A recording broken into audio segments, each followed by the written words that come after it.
የእውቀት ሰላቢና የአይምሮ መተት ያለበት ሰው ገንዘቡ የሚባክነው በማያነበው መጽሐፍ ነው። መጽሐፍ ሲገዙም ራሳቸውን አጽናንተው ነው። አንድ ቀን አነባለሁ ወደፊት አነባለሁ ብለው አንድ ቀን ሳያነቡ ወደፊትም ሳያነቡ ስንት አንድ ቀኖችና ስንት የወደፊት ቀኖች አልፏቸዋል። ሌላው ደግሞ የእውቀትና የአይምሮ መተት ያለበት ሰው በፍጹም መጽሐፍ ማንበብ አይወድም። እንደውም በግድ ላንበብ ካለ ይጨንቀዋል፣ ይደብተዋል፣ ራሱን ያመዋል፣ ያስጠላዋል፣ በዚህም ማንበብ ይተዋል። ልክ እንደ ዶክተሯ ብዙ ሰዎች ተምረው ምን እንደተማሩ የማያውቋሉ። ዲግሪ ይዘው ማስትሬት ይዘው ግን የተማሩትን በፍጹም የማያስታውሱና የማያውቁ ሰዎች አሉ። በተማሩት የማይሰሩ ሰዎች አሉ። የናንተ ነገር ሲወሰድ የናንተ ባልሆነ ነገር ትኖራላችሁ።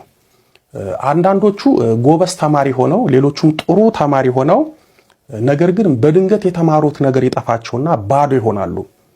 የተማሩት ሁሉ ይጠፋቸዋል። ይሄ በእውቀት ሰላቢ መተት እውቀታቸው ሲሰለብ ነው። ብዙዎች ልብ የማይሉት የጊዜ ሰላቢ መተትን ነው። ክፉ ሰዎችና ክፉ መናፍስት የሰዎችን ጊዜ ያባክናሉ።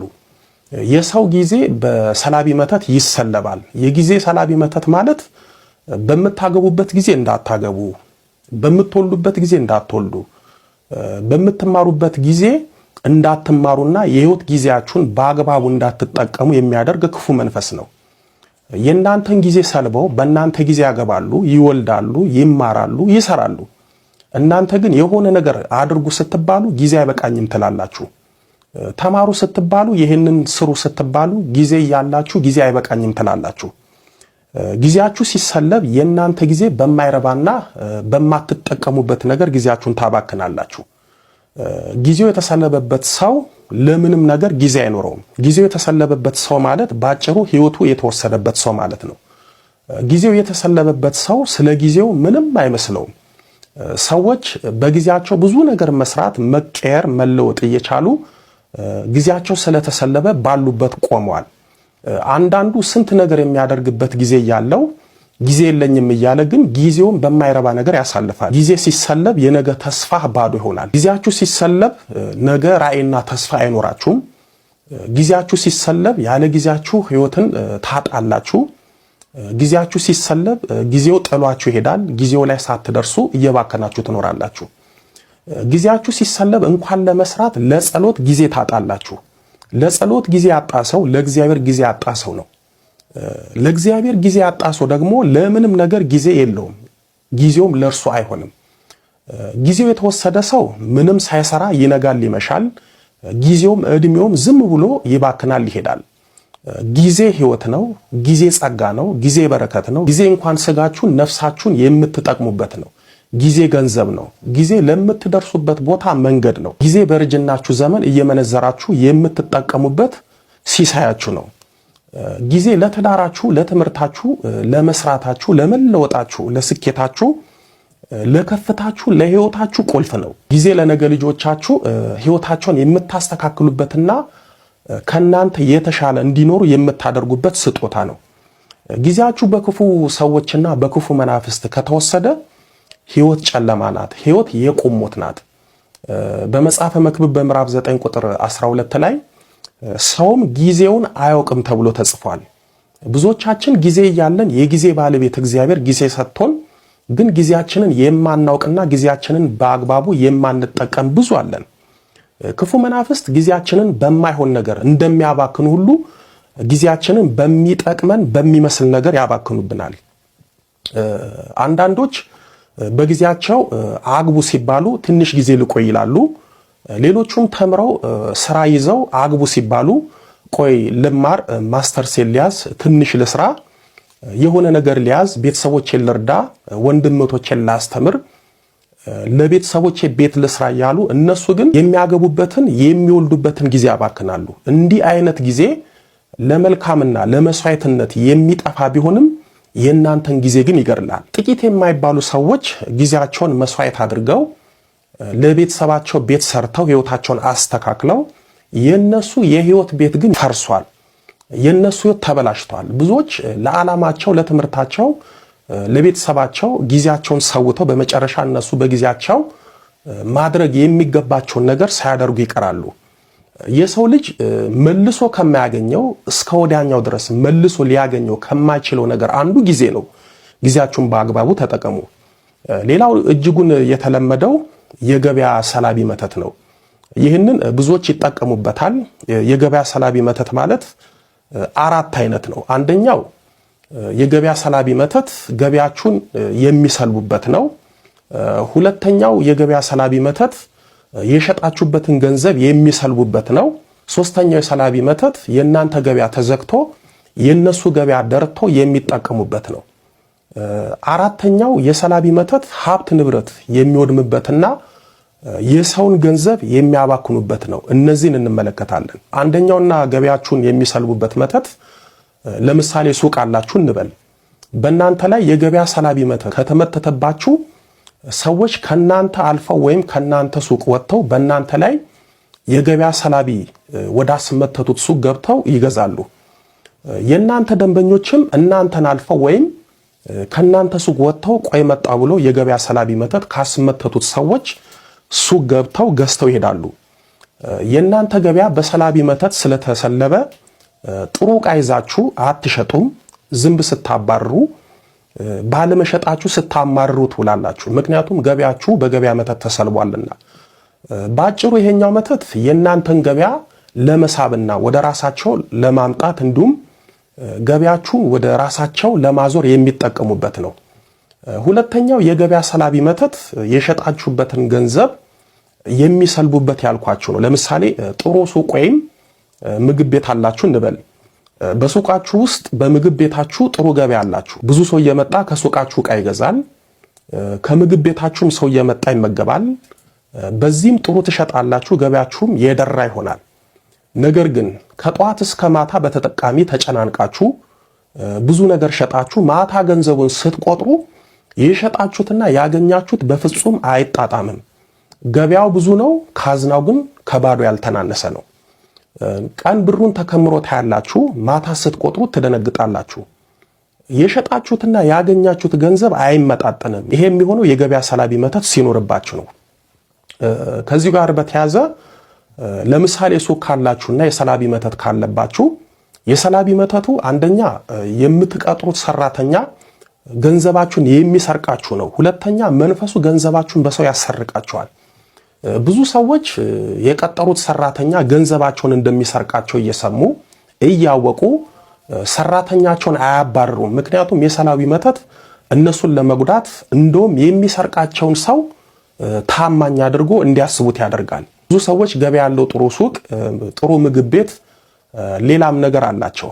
ግን ይሰራሉ፣ ይለፋሉ። የሚለፉትና የሚሰሩት ከሚያገኙት ገንዘብ ጋር አይጣጣምም። አንዳንዶቹማ ትርፋቸው ልፋት ብቻ ነው፣ ባስ ካለ ትርፋቸው ኪሳራ ነው።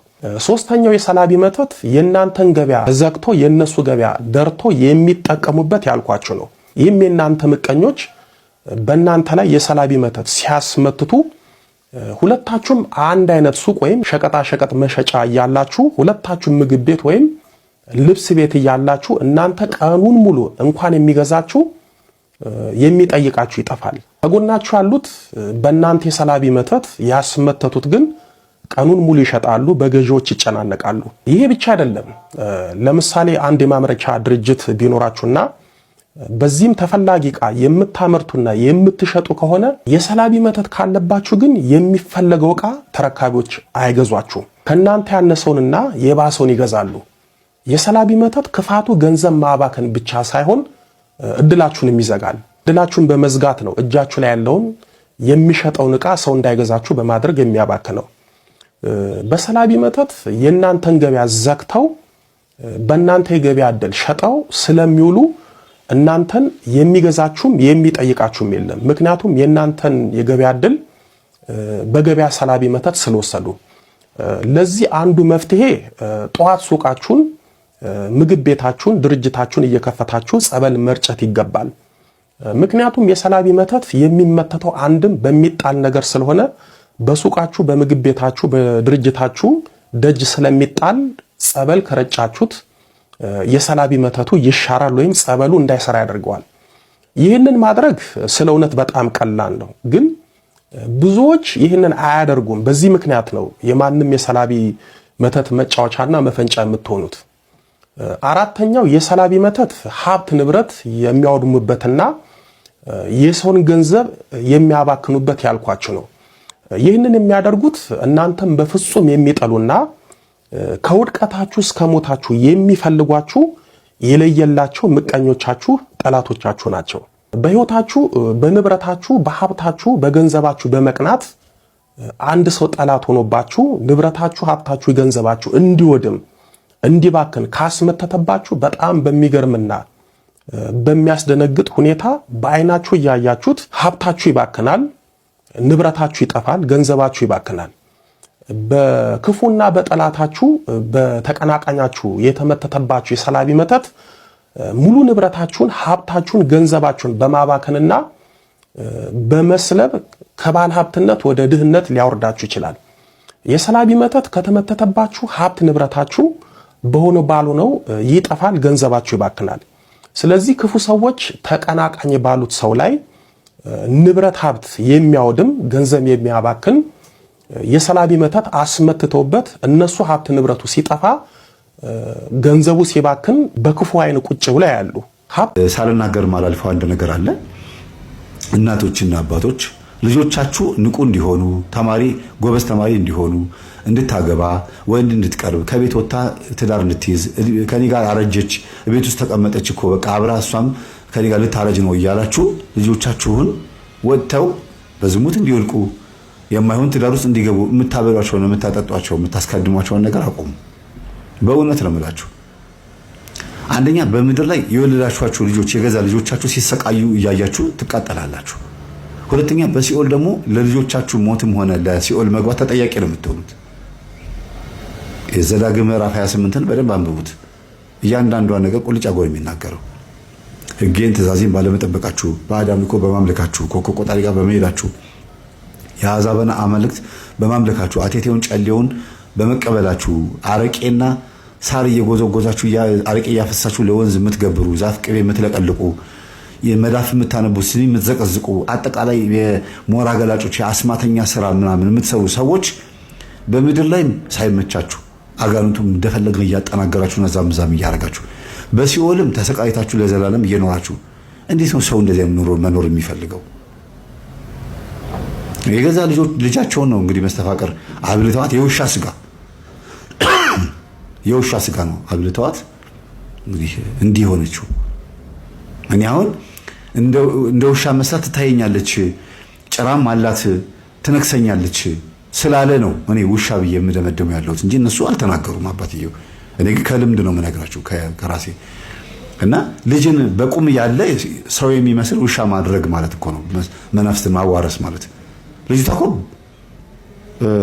ሰውም ውሻም ሆናለች ማለት ነው በመንፈስ አማካኝነት። ልጆቿንም እንደዛው ቡችሎች አረገቻቸው፣ የውሻ ቡችሎች አረገቻቸው በመንፈስ ኃይል ምክንያት። እና እግዚአብሔር ከዚህ ነገር ይገላግለን። በቃ ልጆቻችሁ ሲፈልጉ ቆመው ቀር ይሁኑ።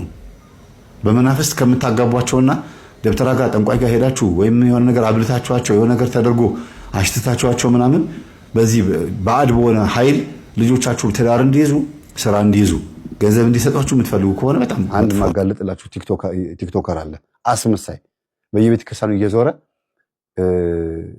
እባካችሁ ልማት ማምያ ድንጋይ ተሸክሞ እንደዚህ ማም እያለ ግን ኃይለኛ ደብተራ፣ ኃይለኛ መስተፋቀር የሚሰራ ደብተራ፣ ኮተታም የሆነ ደብተራ ነው።